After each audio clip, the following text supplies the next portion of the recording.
Welcome into a new BuffStampede Radio. Adam Munsterteiger, the publisher of BuffStampede.com.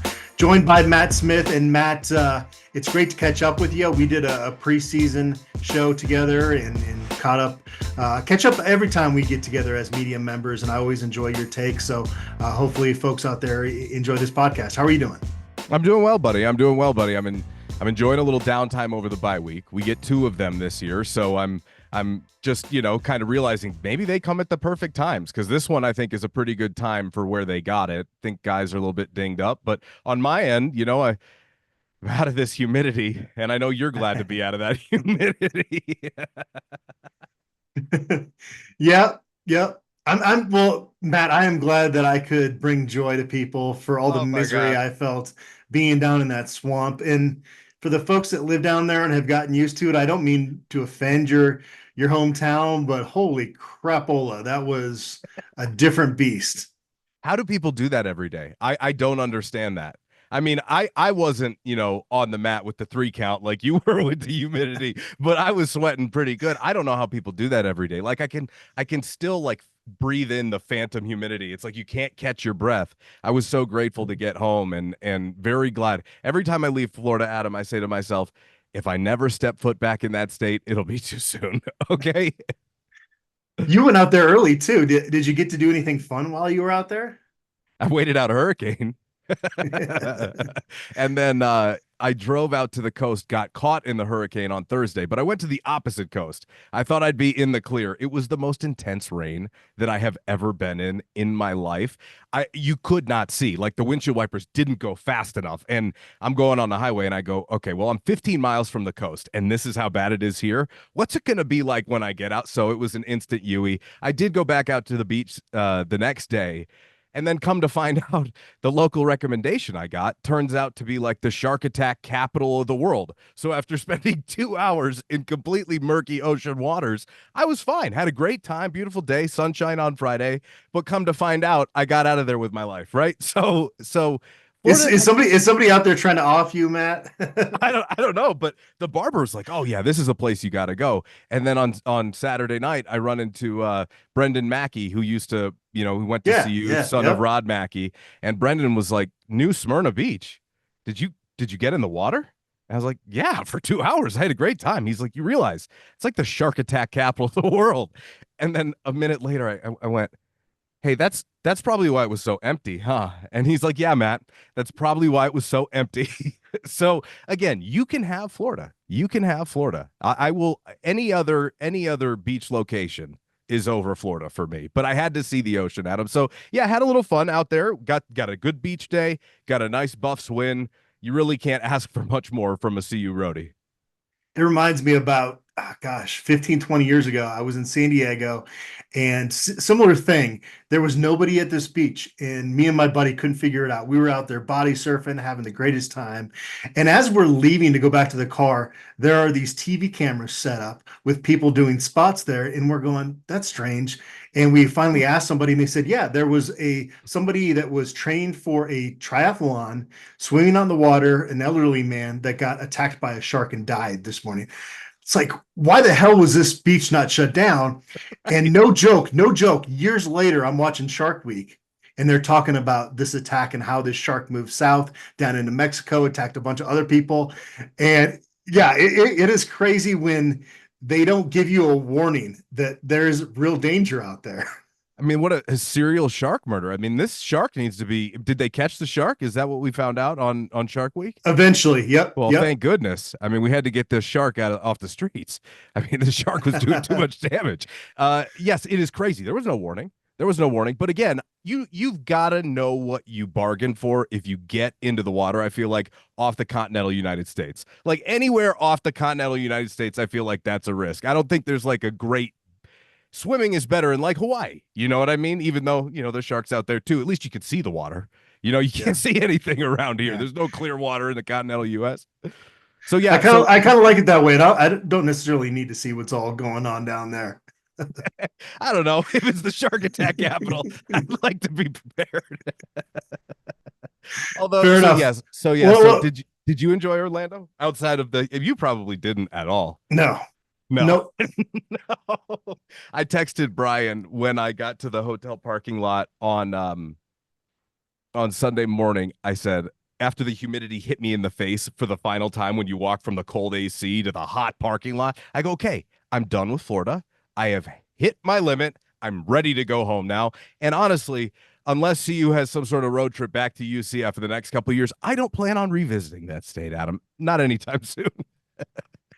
Well, the Buffaloes were like sharks in the water there out in Orlando, and Cam Silman Craig, that's his nickname, the Shark. And there was some controversy over that graphic, which get over yourselves, people. There's so many other things to actually focus your attention and be outraged about. And I think a lot of it was people didn't understand that's his nickname. And there was nothing in that graphic that signified anything having to do with a hurricane. So I mean, what are we even talking about? I mean, it's just kind of building up that shark theme, but this was the type of performance, Matt, that we have been waiting for since Coach Prime got to Boulder. No doubt about it. The most complete performance, all three phases. And it's crazy because it was about the worst case scenario that you could start a football game, right? Shedeur throws a terrible pick on that third down on your first drive, and you set up UCF and plus territory, and they're marching in. And that's where we see the difference kind of in this team, at least in my opinion. The biggest one between last year and this year is just how improved that defense is overall at all levels. And Preston Hodge obviously makes a great play on a bad ball. But Adam, I got Nebraska flashbacks. I don't know about you. Shedeur throws the third down interception well in his own end. It wasn't like he was on the goal line like it was at Nebraska, but that's just about as bad as it can get. And another sign of growth, weathered that adversity, and they absolutely beat them down. UCF looked awful, and a lot of that was because Colorado ran all over them. They were able to establish a balanced ground game. They outcoached an opponent definitively, in my opinion, for truly the first time in 17 games, and that was never more evident than when UCF's defensive coordinator Ted Roof came out and said, well, they did a bunch of stuff that we weren't expecting. To me, that's the biggest compliment that this coaching staff has received in 2 years, when you outthink your opponent. And I think a lot of us heading into the season were wondering how much they would grow as a staff. Tons of new moving pieces, tons of first-timers.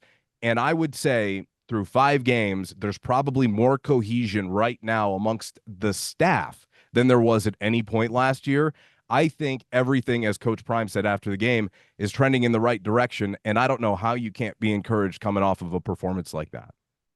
Yeah, that's a great point. I think there was more weeding out that had to happen in year one, and that wasn't just players, that was coaches as well. Then, a lot of folks anticipated it. I think it ended up being more of that than it did ever being like a chemistry issue. It was a chemistry issue because you had to weed out guys that were about themselves and not the team, or bought into the right reasons. And, some guys that frankly last year were lazy. And now we hear about the amount of time that these kids are watching film. It's risen to a different level this year than it was last year. But I think one way to kind of attack this bye week, Matt, and we talked about this, was going position by position and just kind of sharing our general thoughts about what we've seen transpire from that group through 5 games. I mean, let's just start out with quarterback. It's an easy one here.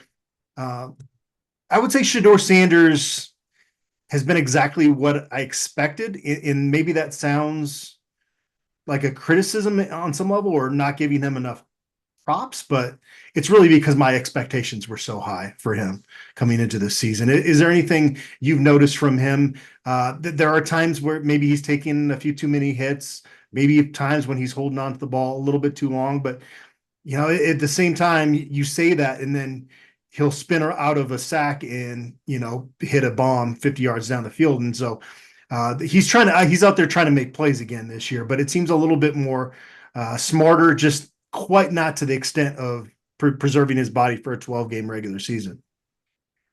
Yeah, well said. Look, this is the number 1 overall pick in the draft, in my opinion. I think Travis could be, but quarterback right now is of such high value in the NFL. That's typically where you see that go. Now, Travis could break the mold there because he's that damn good, but if it's not Travis, I truly believe it will be Shedeur. I do think he is the best quarterback in the country. That being said, It was, it reminded me a lot of kind of the way Mahomes started the season. Like there were some really good moments from Shador, but I wouldn't say he's necessarily been the sharpest that I've seen him. And I think it was because he was under a lot of pressure very early. They had a very high pressure rate through the first few games. And so they dialed some of that back. They've gotten that under control with the running game now. And I think the scheme is a much better fit too, because they're doing whatever it takes to win. Do we have to put a tight end on the field so we can help get some protection, chip a guy here, open another hole in a running game where we can now get to our counters and some of these other actions? Yeah, okay, we can do that. Last year that wasn't happening. So I think they're helping him out more this year, but it's also another new scheme. I mean, how many offensive coordinators has he had in his football career? Quite a few. So Every year he's had a new one. Yep. Since when?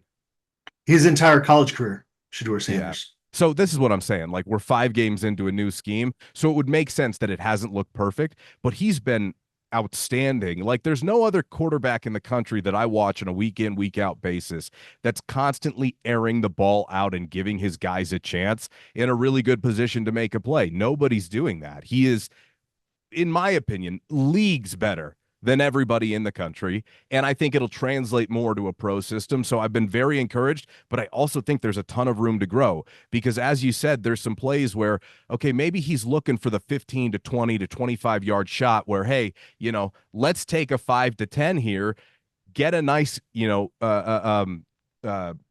on first down, set ourselves up at second and short, get to third and short. And I think they're managing those situations better with the running game.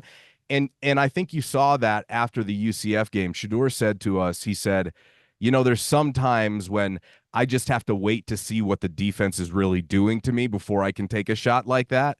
And I think in that moment he realized because they responded with some really quick completions, some drive starters just to get them out of the blocks and going on offense. So I think as Shurmur and Shador get more comfortable with this system, with what they want to do, because the other part of it, Adam, is they've made a lot of changes to this offense in 5 weeks already. It is not what it started as. And so I think they're all learning on the fly and learning as they go.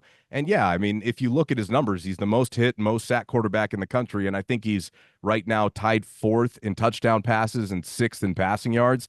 He's doing what he did last year again. And he's the same, man. He doesn't flinch. He's clutch in big moments. The throw at the end of the Baylor game was special. And I think over the bye week, I've had a chance to watch some highlights kind of what he's already done. And maybe because we're so in the trenches with it, it's hard to appreciate the bigger picture. But I had this moment the other day where I went, oh my God, when he leaves, I'm going to be really sad because it's not that long ago. We were dealing with JT Shrout and Brendan Lewis and Drew Carter and Maddox Kopp. And how did we ever get so lucky? Can you imagine if you would have told someone the week before Carl Durrell got fired? Just hang in there because you're about to watch the best quarterback CU has ever had in their history. People wouldn't have believed you. And it's been a lot of fun through 17 games, and I can't wait to watch the final 7 and hopefully 8. So Stop hasn't really had enough action, I don't think, to have much of a take there. It's been garbage time, and we'll see how that plays out. If he sticks around, it's going to be a big battle. They're going to bring in whether it be a top level transfer or if Julian Lewis changes his mind, a top level high school quarterback. So I don't think there's a whole lot else to say there. But the next position, running back, Matt, this is one that has allowed us to see what the top 4 guys all can do. They've all had a healthy amount of carries at this point.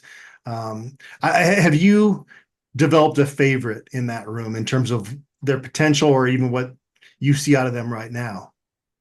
Isaiah Augustive. Yeah. Isaiah Augustive,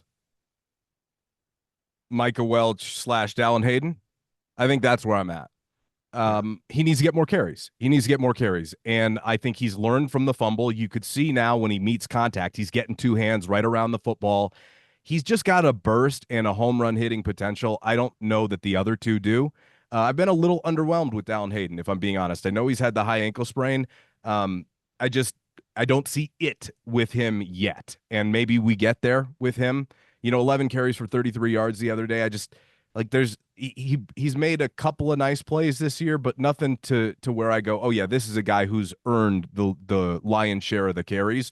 I think Augustive and Welch have been a really good combo. And, I remember in our preseason preview, we went through and we're all picking who we thought was going to lead the team in rushing. I went, guys, I don't even want to say a name because I have no idea what this running game is going to look like. Well, all of a sudden they've rushed for 100 yards in 2 out of their 3 last games, and a big part of it have been Augustive and Welch. So you've got to be encouraged on that front. And for me, it's Augustive, and I hope to see him more. And we'll see what Welch's situation is going forward. Clearly pulled up lame there in the UCF game. It sounds like it's a hamstring injury. So we'll see if he can come back soon. What about you? What about you? Can I ask you on that, your opinion there? Yeah, well, I've been driving the Augustive hype train since preseason. I'm in the back seat with the window rolled down and my head out. Yeah. No, you're getting on board in time to claim that you're part of this bandwagon. It just feels like the pass protection part of it, it's going to make it hard for them, this coaching staff, to want to put him out there as their lead back and be somebody that's going to play a healthy dose of carries. Now, if he gets better in that area, then I think there's no question when he's carrying the football. I agree with you. He's their best running back. And Michael Welch just kind of has, everybody's referred to him as a dog since he got on campus, and he's certainly that. There's a pizzazz to his game that I enjoy. He's an entertaining back to watch play football. Even if like he tried to hurdle a guy and it's like, Micah, you're not going to be the hurdling type. No. But he brings some flair with it when he runs the football. I hope he hurdles someone just because you said that now. I mean, if they're diving at his knee, I guess he's got a chance. But yeah, well, the one last thing I want to comment on that is I guess I just haven't seen too much of the pass protection issues from Augustive. I know you mentioned to me, the other day that there were a couple moments in the Baylor game. That's a guy who profiles to probably be their best pass protector. He's their biggest back. It doesn't necessarily mean that you're going to be that guy just because of your size. There's an attitude about pass protection, but I would say that I think the more you invest there, I think the more potential you have to return on that investment based upon his skill set. So I do hope that moving forward, we do see him with an uptick in carries, but again, it's not going to be so significant that it's going to change the flow of the game. I just think he's your best option in my opinion. At receiver, outside of a slow start for LeJohntay Western, he got it going in that second half of the Nebraska game, and then Will Shepherd, we saw him really put it together in that UCF game. You've got Travis Hunter with 46 receptions, Jimmy Horn Jr. with 23, Wester with 21, Shepherd with 17, and Hunter with 6 touchdown receptions, Wester with 5. This is pretty much the group that we expected. It maybe just took that group of 4 guys together a little bit longer to kind of find its groove than we expected. And that was part of the issue. They were a little clunky offensively this year, and some of those drops really played into that, but we've also seen some spectacular catches out of those guys. Definitely. Too many drops too early, though, certainly. And I'm glad lately it seems to have worked itself out. Everybody's had their moment. I mean, Travis, Jimmy, Will finally, and LeJohntay has had plenty. So, I mean, no complaints. Draylon Miller's got in the mix. Omarion Miller had a moment. He's one of those guys where pre-prime, he would have been the number 1 receiver on just about every team that they've had in like the last couple of decades. I mean, except for maybe 1 or 2. A handful. I mean, you had Nelson Spruce in the program, Paul Richardson, Laviska Shenault. That was the one position that seemed like you had some decent guys going through, but there's no question he would be at least number 2 on pretty much any team.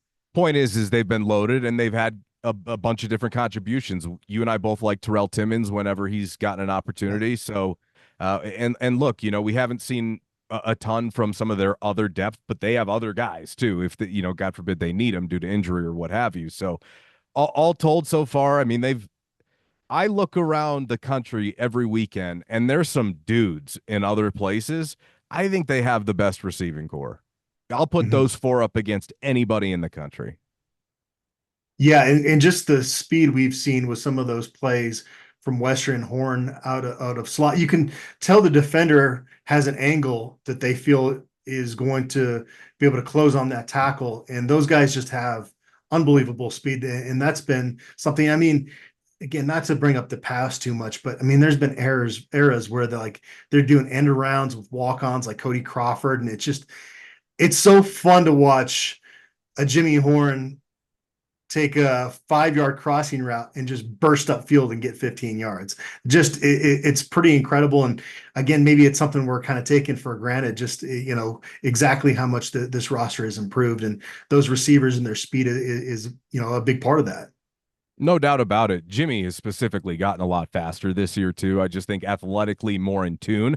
And to be honest, if we really talk about, there is a lot more untapped potential with that group and just those top four guys. We've seen some really good production so far.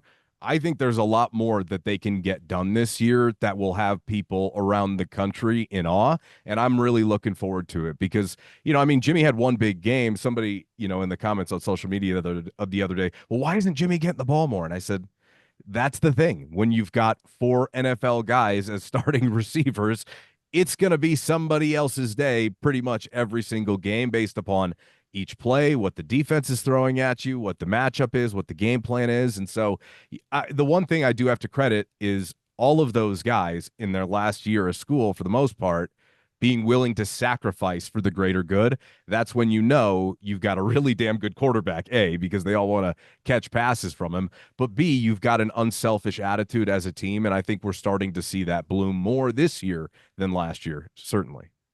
Even Draylon Miller would have been a top 3 receiver 100%. in the program most times in the last 20 years. And I like that they're trying to get him involved. I think it's always good when, especially in the transfer portal era, when you give a guy an opportunity to have an impact on the team. And I wouldn't have been surprised if Cam Michael had a similar role in the team, but he's been dealing with an injury. Yeah. And as a guy that you just forget about. That I think is going to be really talented down the road.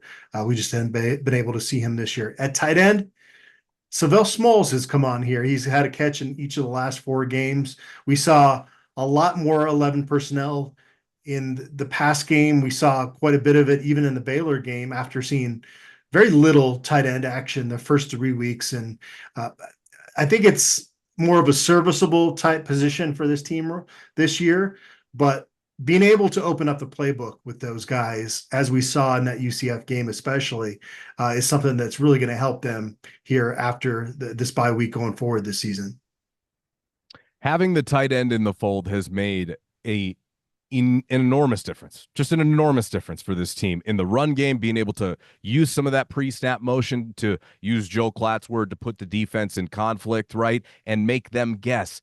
I just want you to hesitate for a half a second to buy another half a second for Shedeur. That makes all the difference in the world, and it just looks so much cleaner because, yeah, you can actually play Micah Welch on passing downs if you've got a tight end to that side and use him to chip. Like, there are certain things that you can do that they just couldn't do before because they refused to go there. And you have to credit Savell Smalls has been one of my most pleasant surprises of the season, the fact that they can trust him enough to use him and that he's been effective enough and certainly has made some pretty big plays. He's had a couple of nice catches, but he's had some monster blocks in the running game. And yeah, Sam Hart is a guy I thought we would see a little bit more. We have not. But again, I think they need that position more than anything as a blocker, and Smalls definitely profiles more. And credit to him. I mean, for being willing to roll the dice and change positions, coming in as a 5-star guy out of high school, right? And then going to a position that this team doesn't use. And they didn't use. And now you've developed enough to where now they use that position. And oh, by the way, it's making a huge difference. So I hear you with the serviceable. They're not going to blow anybody away. They're not winning any tight end awards, but it has changed the dynamic of what they can do offensively.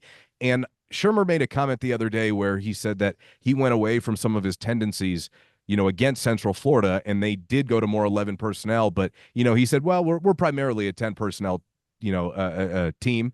Sure. I do hope that starts to change, by the way. I hope he doesn't go back to what they were doing, because it's way better when there's more creativity and more variety in their formations. And when you're a more complex offense to have to prepare for, it makes a world of difference, because pass rushers can't just pin their ears back and, keep burying Shedeur time after time after time because they don't know what to expect, whether it's going to be a pass or a run. Not to mention, you also help out your offensive linemen by not having them sit there in pass sets constantly. So, yeah, I would say, for me, I've been so pleasantly surprised because I've been begging for the tight end that to me it's more serviceable. And so I want to make sure I give him a little credit there because I think it's made a world of difference. I enjoy watching Saville Smalls after he catches the ball because he's not trying to fake guys out. He Right. gets both hands on the ball and he just plows forward. Yeah. Yeah. And, you know, he's not going to break a ton of tackles, but he's going to make whoever is bringing him down feel it. It's all you need. It's all you need. Yeah. It's all you need. I love it, and I hope we see more and more of it. And the more he plays, the better he'll get. Offensive line. Obviously, week 2 was rough. I feel like with this group, Matt, and I wouldn't even put a grade out there with this group because for this group, it's all been about being better than last year and getting better. And they've been both of those things. Again, a really rough afternoon out at Lincoln, but it's hard to pick on this group too much based on what we saw last year and based on Jordan Seaton's getting better. Hank Zielinskis is quietly getting better. I wish that right tackle role was a little bit more solidified. Maybe when Khalil Benson comes back, he'll be slotted back in there and you can feel good about that position. I still think the right side is a little bit up in the air. But I'm just not going to hammer that group as long as, you know, they continue to show the improvements that they have. I was loving. If you want to hammer him, you can go ahead.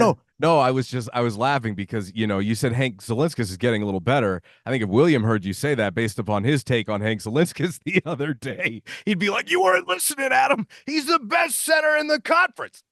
Maybe he is, maybe he isn't. I don't know offensive line play like William does, so I'll have to take his word for it. So according to him, he's playing at, an all-conference level. And if that's the case, what a monster change that is from last year. Not to mention, I think they're doing a really good job scheming around it. They know it's not the strength of their team, even with a rebuilt team. So that's why you do bring in the tight end. That's why you do get the pre-snap motion.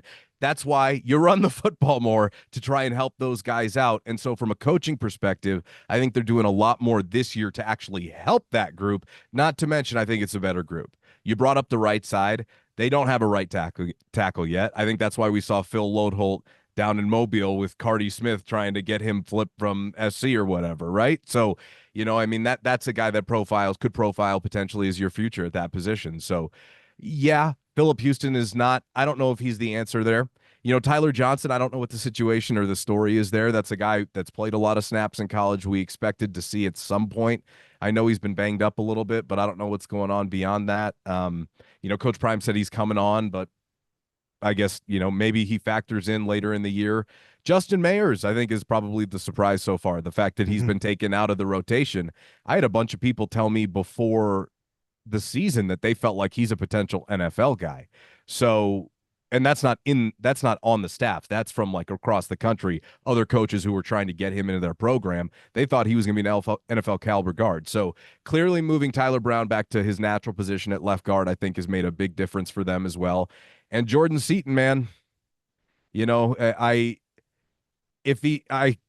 just hope he stays, Adam, because he'll be so much fun to watch continuing to grow. The fact that we get to potentially see him for 2 more years is extremely exciting to me because there's some plays he makes where you just go, damn.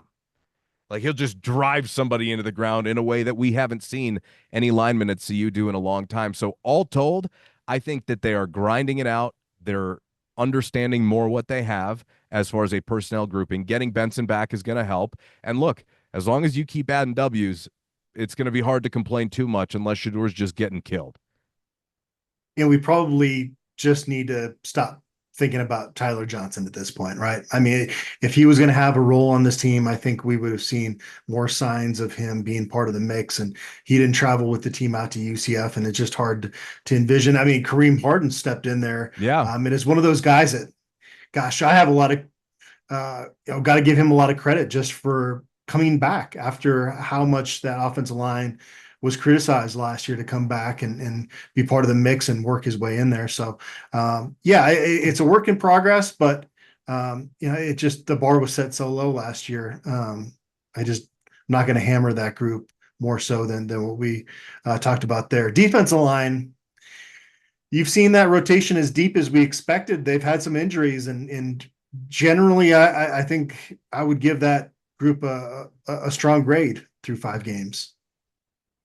And I think part of, you watch the linebacker play, part of that is what the D linemen are doing up there in the trenches. Big part of it. It is their most improved aspect on the team year over year to me. I don't even think it's close. I think those guys have played a huge role in the 4-1 record, setting the tone up front. And a lot of credit has to go to Damian Lewis, Warren Sapp, and Vincent Dancy, because I think not only are they setting the tone defensively, I quite frankly, from what I've seen, think they're just setting the energetic tone at practice. Those guys bring it as coaches every day. Shane Cokes has gotten better, and Quinn Barnes is really, really a lot to handle on the inside. Rayon Buell's making plays. Like, I don't want to leave anybody out. They suffered injuries to Taurine Carter, as you brought up, right? He's out. And then Wonkwo, who has been Mighty Mouse, in the center of that defensive line. He's been great, man. They could not move him, UCF. Not at all. And there was a moment there at the end of the game. I'm standing there with Romy Bean of CBS 4, and we're in the end zone, and we're watching their right tackle. And I guess I had missed it in my prep that their right tackle was 6'10", and you watch Wonkwo standing next to this guy, you're like, there might be like an 8-inch height differential or more between the two guys, and they can't move him. So, yeah, I think it's been huge. And then you look at the edge guys. They had their best game against Central Florida. It was the best job they did on the quarterback contain in the run game. Arden Walker stepping up, making plays. Hayes and, hey, Okunlola, man, he's starting to flash, like really flash. Yeah. He had a couple of plays where if he continues on this trajectory next year, scouts are going to be salivating at the thought of what he can do at the next level, because he's just got some things that you can't teach. Just athleticism, the spin move, it's elite. And if he can build up the rest of his game, I am very encouraged by what we've seen. And, early on, I was a little bit nervous because I didn't know if they were going to be what we had built them up to be in the preseason. And of late here, they've really come on. And in my opinion, I think they've been the engine really behind this whole thing. At linebacker, Nakai Hill-Green is playing at an all-conference level. This is somebody now that I think he can come back next year. I think he has 1 year of eligibility left. I know on the CU roster it says 1 of 1, but I don't really know if his eligibility matters. He might be off to the NFL next year. That's the level. I feel like it's kind of similar to last year. Remember, Cam Silman-Craig didn't start the opener against TCU. That was Miles Slusher, and then he goes down with an injury. And from then on, Cam Silman-Craig just established himself in that safety role. And now we hear Robert Livingston in his second year in the program talk about how Cam is really the heartbeat of the defense. Nakai Hill-Green didn't even start the opener. That was Trevor Woods. And kind of like Bentley last year, he didn't take that to sulk. He took that as motivation. And it's been really fun to watch him. He and Bentley both bring so much aggressiveness. As Livingston said earlier this week, those guys are enforcers on the defense. They certainly are. Hill-Green has been a revelation. They needed linebacker too in the worst way. After they lost Lundy, it was in the spring something that was heavily on my mind, thinking to myself, well, moving forward, there's no way they're going to settle with Trevor Woods as their best option at inside linebacker. And it's nothing against Trevor. It's just not his natural position. There's no way as a coaching staff that's your plan, okay? Which is why I asked Trevor in February, was there ever a thought of leaving? And he said, no, and which I love at the time. I know he loves it here. He's going to redshirt now, which maybe he enters the portal. I don't know what happens there. I mean, maybe they've got a role for him next year, but Hill-Green is exactly the type of guy that you want out of the portal. Big school, didn't work out, goes to a small school, learns what it means to grind, shows up and produces in a real way at the smaller level, and then comes back and now is showing you that he's learned a lot and grown a ton, and he's a thumper. I mean, every time he arrives, he makes contact that you can hear from the last row of the stadium, and those are the linebackers that you remember, because that's the nature of the position. So, yeah, with him and Bentley, however, it's not a storyline right now. But without Jeremiah Brown and without Trevor Woods, maybe with injury, God forbid again, it ends up becoming a storyline because they're definitely thin at that position now. Wester came in and had some nice plays, and they also have Chaney, but that is an area in the back of my mind where I go, well, let's just see, right? Because you never know. That's a very physical position, but as it stands, they've got a very good set of first and second down backers.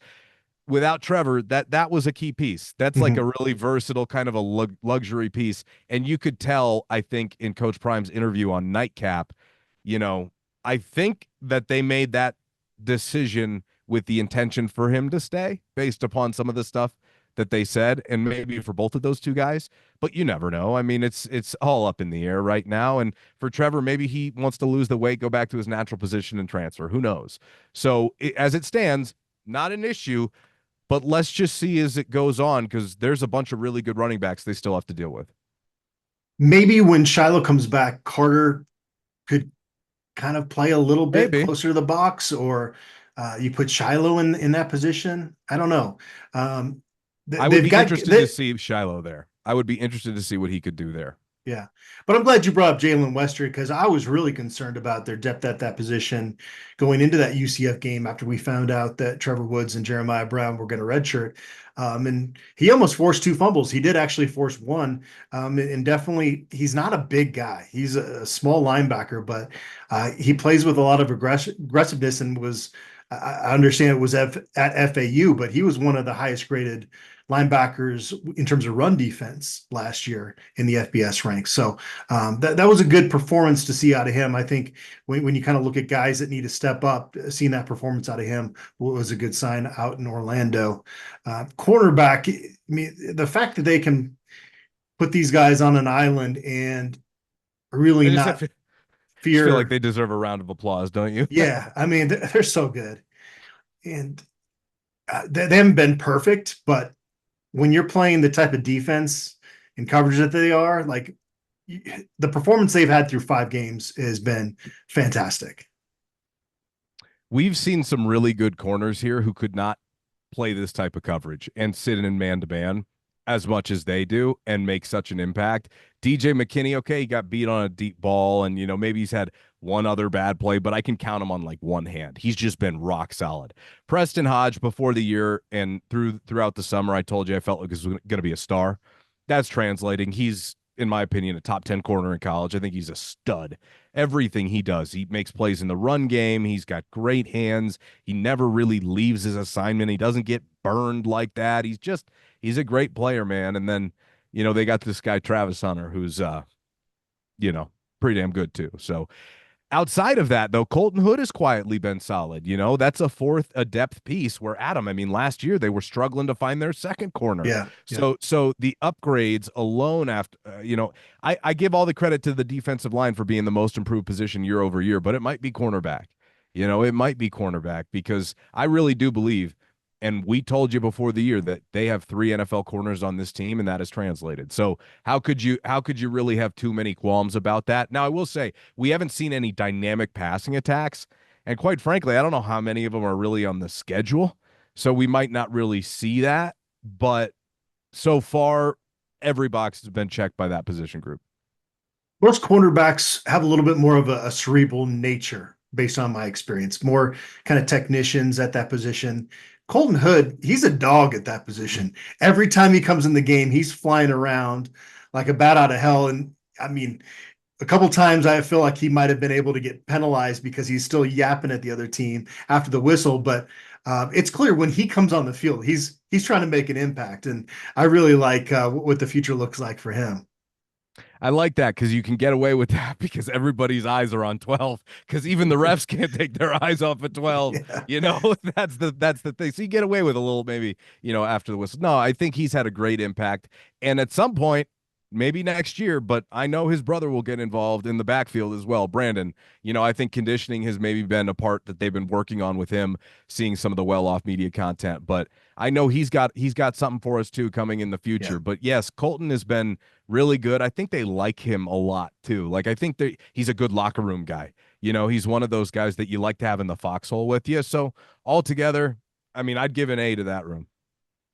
At safety, Cameron Simlin-Craig has been everything we expected and more. Again, mentioned that Livingston said he's really the heartbeat of this defense, and we saw that in the first game when he went down. You could tell that initially the defense was a little bit shook, and it took a second for them, and they got a lot better as that game went along. But he is such an impactful player for them. Not just the plays he makes, but you know that he's a big communicator on the back end of that defense as well. Shiloh is coming back, and I understand that at times he can kind of have a brain fart and maybe have a personal foul penalty or come in and not wrap up and try to go for the kill shot. But this is a player that, for any of those negatives, far outweighs it with his turnover creating ability and the fact that he really actually doesn't miss a ton of tackles, at least if you believe in the PFF stats that they put out there. Last year, Cameron Sumlin-Craig had more missed tackles than Shiloh did. And it sounds like he's going to be back in the mix coming back. And again, I think you try to find some kind of role for Carter on defense. But there was a message board post on our board saying that they should just keep Carter Stoutmire starting. And I disagree with that. I think Shiloh needs to be put back in the starting lineup coming back. I think from an emotional standpoint, he's big to have back there. And a lot of credit has to go to Cameron Sillman-Craig, because last year when they lost Shiloh, you could feel it from an emotional standpoint. You were like, oh, there's a bit of soul missing on that defense. This year, Cameron Sillman-Craig is like completely assumed that role himself. Mm-hmm. He's probably been my biggest surprise this year, because I think he has elevated his game to legit team leader status. I didn't see that out of him last year. He was a bit more of a quiet guy to me. There are some guys on defense who overshadow him, but he took it upon himself to get better. And you hear the way he speaks to the team. That's just not the case. He is everything you want in a team leader, and he has been really good this year. I mean, he's missed like one or two tackles from everything I can remember. But outside of that, I mean, he had the, fumble recovery for touchdown when the game was out of hand to really the victory cigar down there in Orlando. But he's been great, man. And, making plays in both the passing and running game. And Carter Stoutmire deserves a ton of credit, Adam. I know you're talking about Shiloh, but let's not gloss over what Carter Stoutmire's done, because when they did lose Shiloh last year, it didn't look like it looked this year. Carter's played really well. And I think considering he's switching positions, he's also doing a great job on the fly. Now, of course, Shiloh coming back will help. And, hey, having depth there is a great thing with Savion Riley as well, who stepped in nicely in the first game. And, I don't think it's a bad thing for Shiloh either to have, a little competition too, somebody to push him too. So, I'm looking forward to seeing him back out there. Certainly he's a big key to all of this. He's a big personality, on that defense. And, I felt really bad for him, because this is his last go around, and, he's not going to be drafted nearly as highly as Shedeur or Travis or any of these other guys. And, this is, who knows what it's going to look like at the NFL level. I certainly think he can do it. I think he's going to have an opportunity to do it, but there is a path where this is the last like real meaningful ball that he plays in his life. And if that's the case, I hope he gets a chance to maximize it, because he's a really good football player and he's made some big plays since coming to Colorado. And certainly, didn't he lead the country last year in forced fumbles and was their leading tackler? Not ideal, obviously, that a safety is your leading tackler, but hey, as your last line of defense, you could do a whole heck of a lot worse. And I can't wait to see him back in the lineup, because he's just a great personality to be around too. I've been missing him around the team the last few weeks. You got to have a couple of guys who aren't afraid to stir the pot. I have enjoyed, though, shout out Shiloh, a couple of those post CSU and post Baylor. I have enjoyed him taking to social media to chirp a little bit. That's been fun. It is fun. Special teams, they got a redemption game out in Orlando. I think we would have been a little bit more harsh in our criticism over just special teams in general, but they're coming off their best performance. Mata hit his longest field goal of the season and hit another field goal in the first half. And, those 6 points late in the first half were big. I felt like, just from a momentum standpoint, going into locker room, especially the last one going into the locker room. And, he's not going to be perfect, but we've seen a lot of worse kickers come through Boulder. You know who I'm talking about, Matt. Come on. But what are your thoughts? I know the kick trajectory is not what you'd want. And you would rather have your scholarship place kicker be able to do kickoffs as well. And that's not the case with Alejandro Mata. But I don't know. Maybe I'm just building off Williams' comments earlier this week, because he loves him some Mata all of a sudden. Those are good.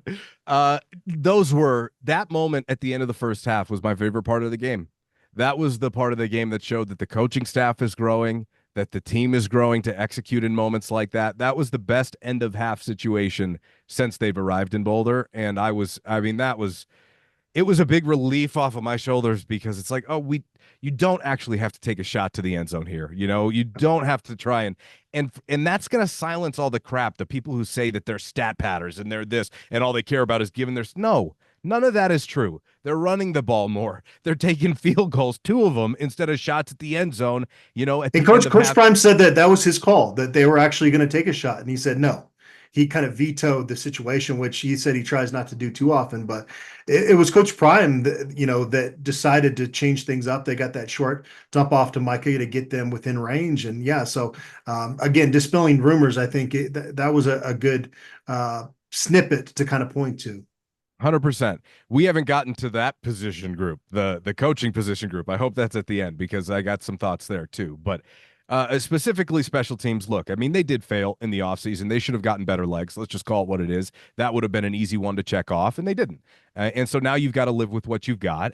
There was some really poor strategy that got Jace Feely hurt. Let's call that what it is. The blue pooches should have never happened that way. I mean, that was ridiculous. Terrible decision. Now Feely's out, for over a year. So I feel bad for the kid. Stojanovic, they got in there, and he did a fine enough job. There was some nice height on the kicks. I was glad to see they corrected that. Those are breakdowns and issues they shouldn't have. And Mata had, in my opinion, his most impactful and most important kicks. I know the Arizona State one was really big. It just felt like the trajectory that this team is on compared to where that team is on is totally different. And for them to be able to at least rely on him in clean conditions from like 43, 44, 45, that's really big because there's already been moments this year where they've gone for it on a 4th and 8 because they didn't have a guy that they could trust to send out there from 50 yards. They've gone for it on 4th and 6 because they didn't have that guy and they were in just about the edge of the range.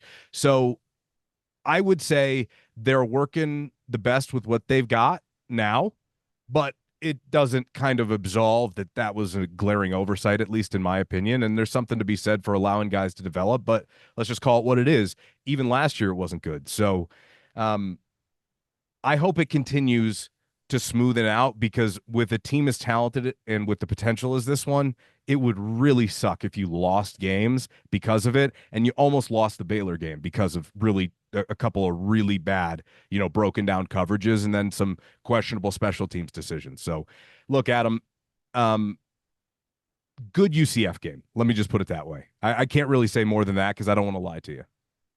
Mark Vassett continues to be really good at pinning teams inside their 10. His other punts are hit or miss. I don't think he's an all-conference punter. But when you need him to pin somebody in, I don't know if there's a better punter in the country. I agree with you there. There might be. I don't have a Rolodex and knowledge of every punter out there, but he's the best I've seen at CU, I think, in just that specific aspect of the game. Oh, okay. Yeah, in just target punting, accuracy punting. Yeah, he definitely is.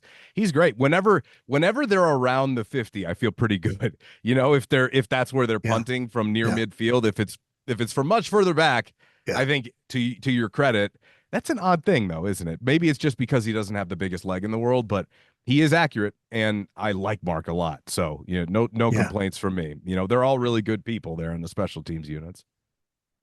Well, you're licking your chops over there with coaching analysis that you want to give here. Before we end this show, where do you want to go with this? Just 2 seconds. Okay, 2 seconds. I'm drawing something. You asked me what this is, okay? Okay. All right. Stick with me, listeners. All right, and watchers. What does that look like? Can you tell? You have the wrong. Okay. It's kind of coming and going. Is it a flower?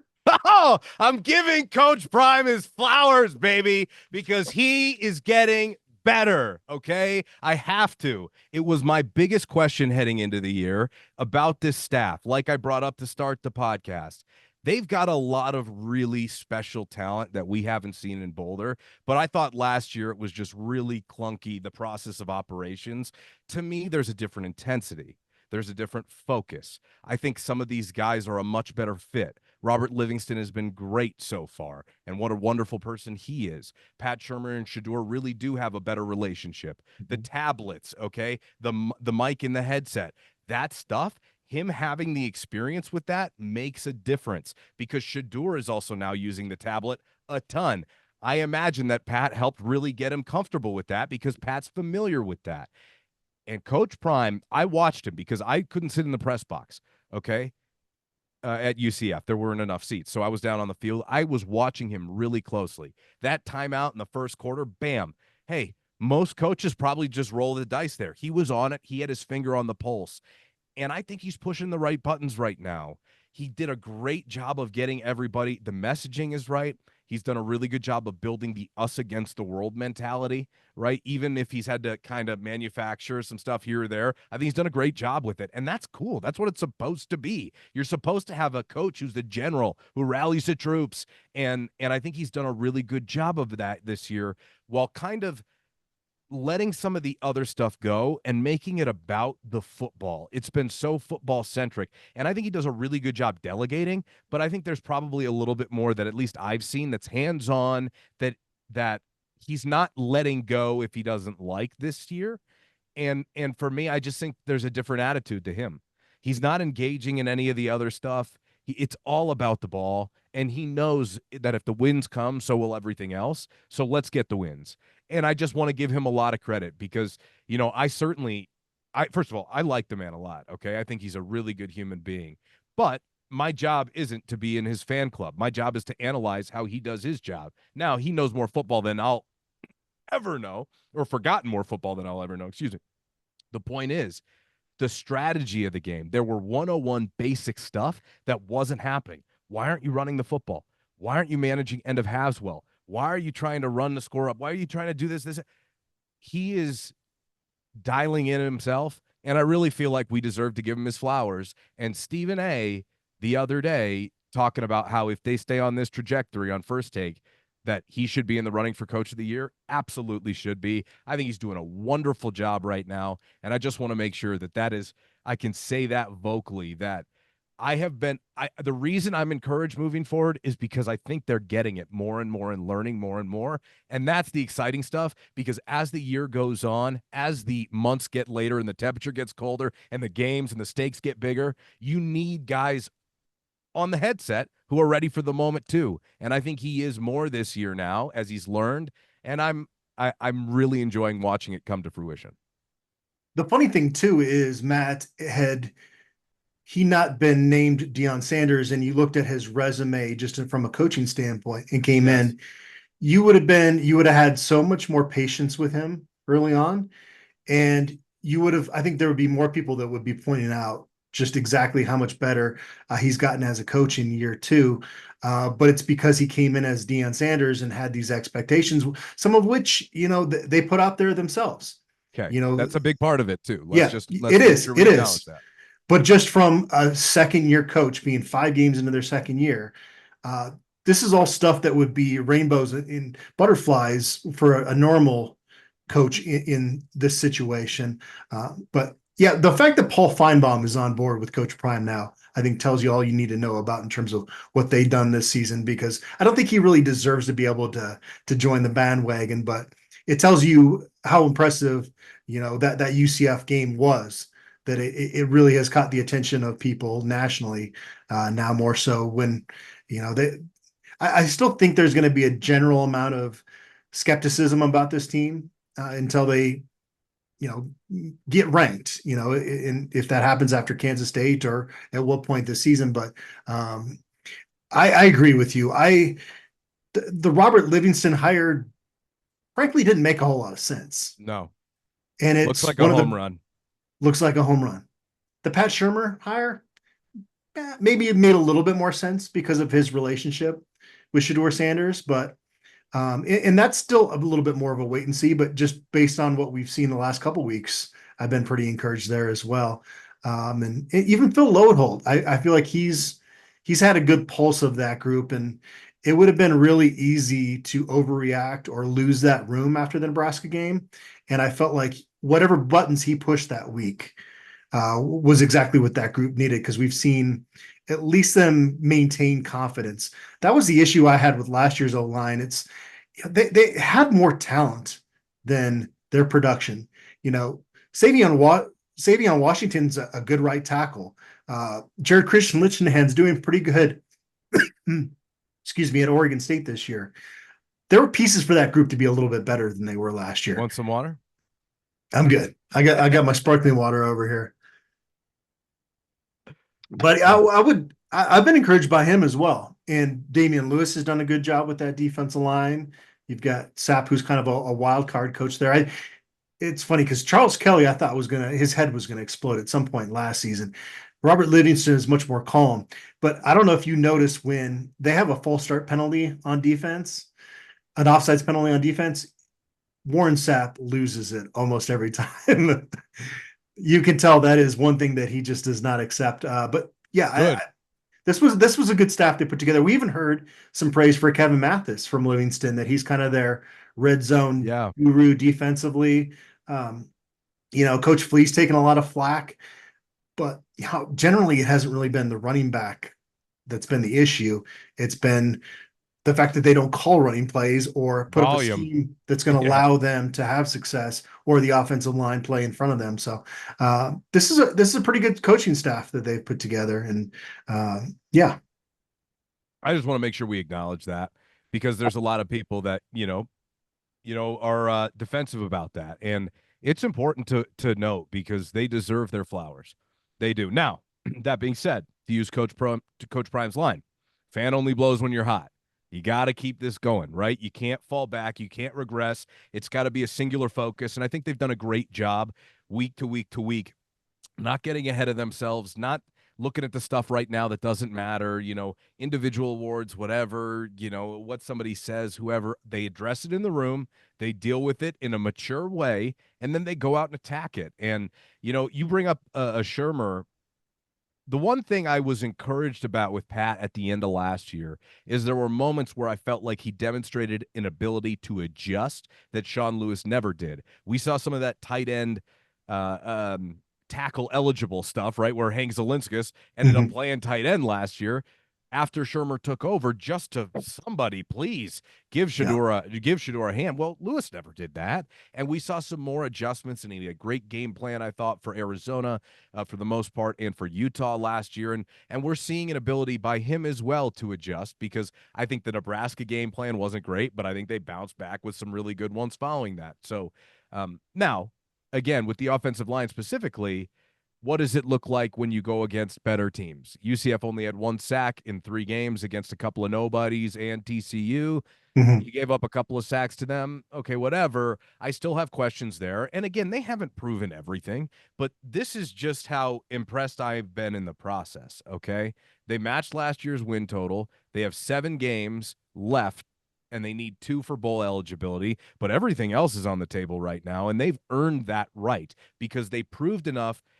And one thing that I said on my channel before the Baylor and the Central Florida game was that we would learn a lot about this team in those 2 weeks. And in hindsight, what I meant by that was we would learn if we could take them seriously. Because quite frankly, and this is just my opinion, Adam, I didn't know what to expect coming out of Colorado State's game. That CSU team is not very good, in my opinion, and I don't think was an accurate representation of what we were going to see the rest of the year. But we've seen this team can be taken seriously because they've got a defense that can travel on the road, and they got an offense that can go on the road and put on a performance like that too. So I'm very encouraged overall, man. And, through 5 weeks, I don't think you can ask for much more. You've had some adversity. You've weathered it. You've gotten better. You've grown. You've matured. And now you got a 3-pack of games before the next bye week, which I think comes at a really good time. You've got Kansas State at home, Arizona on the road, then you're back for Cincinnati.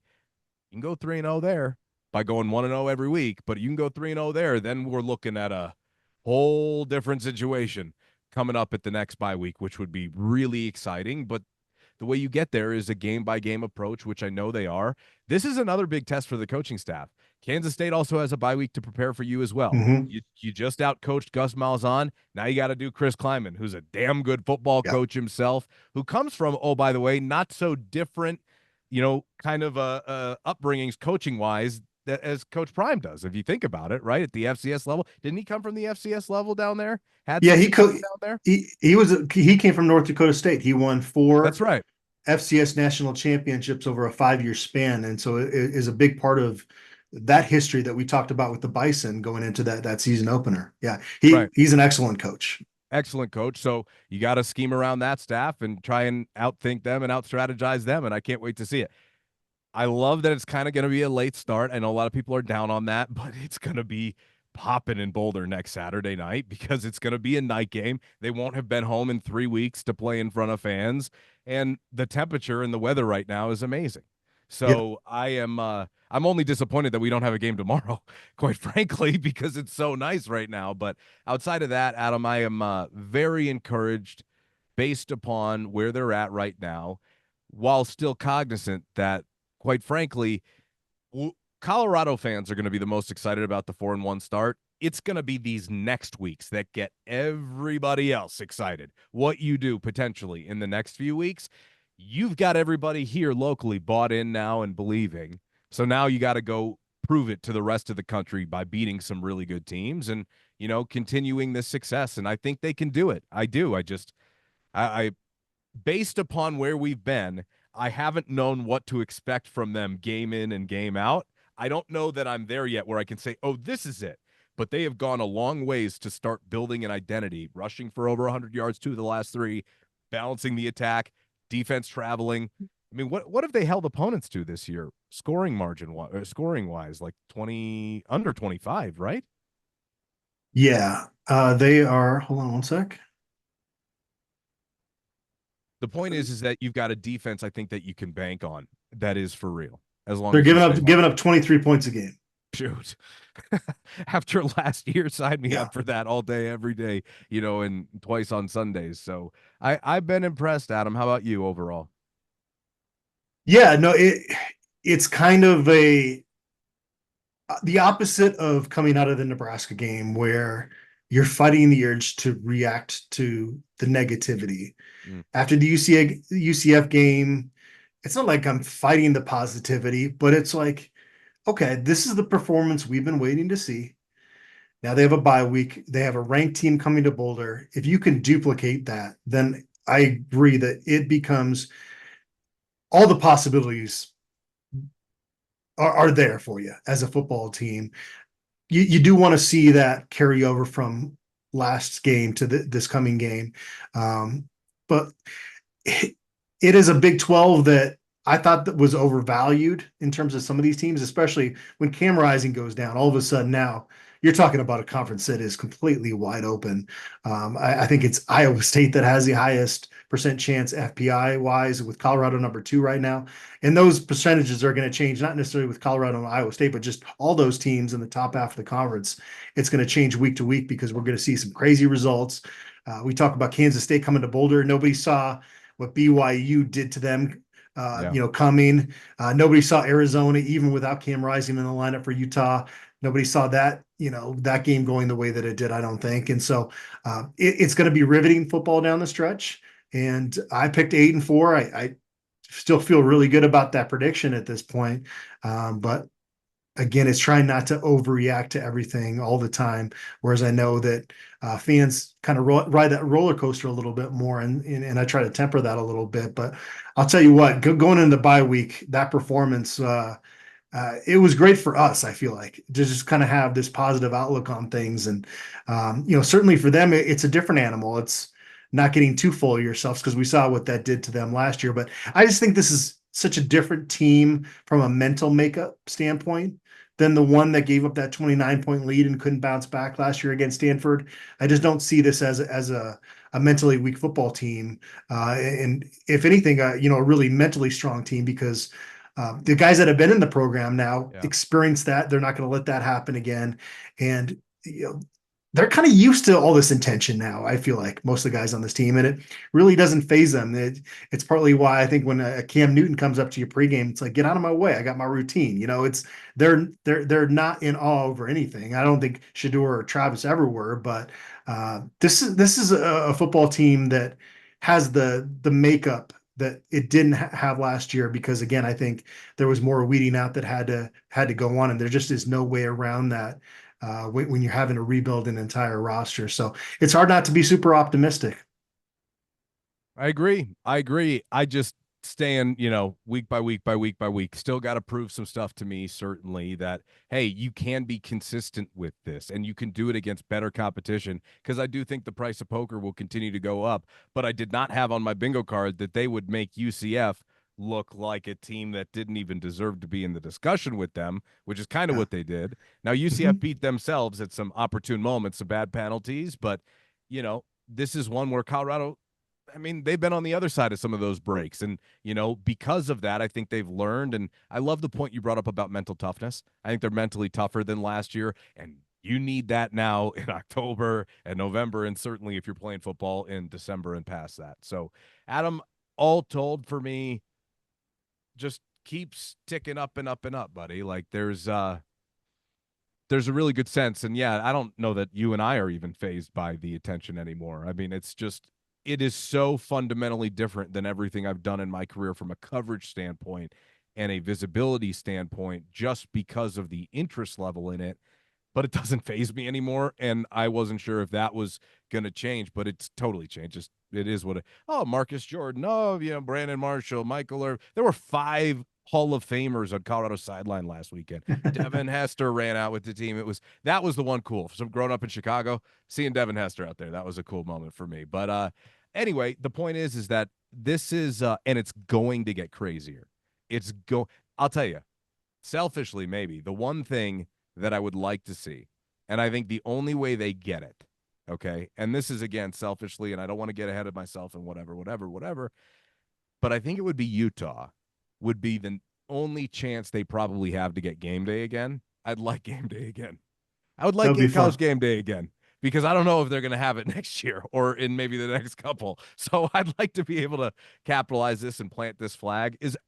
Quick question for you. How is the recruiting class shaping up for next year? Because even Pat Shermer brought up the other day. He's like, well, I got to get used to recruiting on my week off now. And, that's a little bit different for me. How is it looking on your end? Well, in terms of the high school rankings, they're just not going to ever rank very highly on 24/7 Sports or On3, because they're not going to have the quantity. It's definitely been a quality over quantity approach with high school recruiting. They've got 8 commits on board right now, and they're solid recruits. But it's going to come down to, first off, roster retention, because there are actually guys in this program that have multiple years of eligibility remaining that could be big parts of this program. Next is kind of filling those needs through the portal. And I think one of them will probably end up being obviously quarterback. And then you kind of fill in the gaps in more of a developmental standpoint from the high school ranks. But actually, I'm going to get off with you pretty soon, Matt, because I want to get this up. I'm heading out to see Zane DeSouza at Loveland High tonight, and he's a man child. I think he'll be an offensive tackle down the road, but he wants to play tight end, so we'll kind of see how that goes. But no, it's far better than it used to be in terms of high school recruiting. It just isn't the sheer numbers, and so that's one area I'd like to see us kind of change how we rank teams a little bit, is kind of more the average versus based on, because if you have 25 guys in a class, you're just going to have a natural advantage from the sheer amount of guys you bring in. So that's every once in a while I'll get somebody from a national media outlet that says Colorado's recruiting's trash, and they're just kind of looking at that number of where they rank, and it's like, well, there's a lot more to that story than just where their team ranking is in that situation. And we have a kind of a cool thing where you can do an overall ranking. It combines the transfers and the high school recruits. And Colorado's had a top 25 class each of Coach Prime's first 2 years. So that's where you need to be in with the transfers, with the high school guys. Are you top 25 class? Last year, they were right there with Texas Tech in terms of having the best overall class in the Big 12. So if you're beating those teams that you're facing on the field in the recruiting trail from an overall recruiting standpoint, that's where you want to be. So shouldn't that be how we classify recruiting from now on, because of the portal and how everything's changed? Yeah, 100%. Okay. Yeah, I think the high school rankings, I mean, a Clemson might not want to delve into the portal a whole lot, and that would hurt them in that standpoint. But It's 2024. It's time to kind of change the way you view recruiting rankings now, for sure. So, but I'm going to get that up, Matt.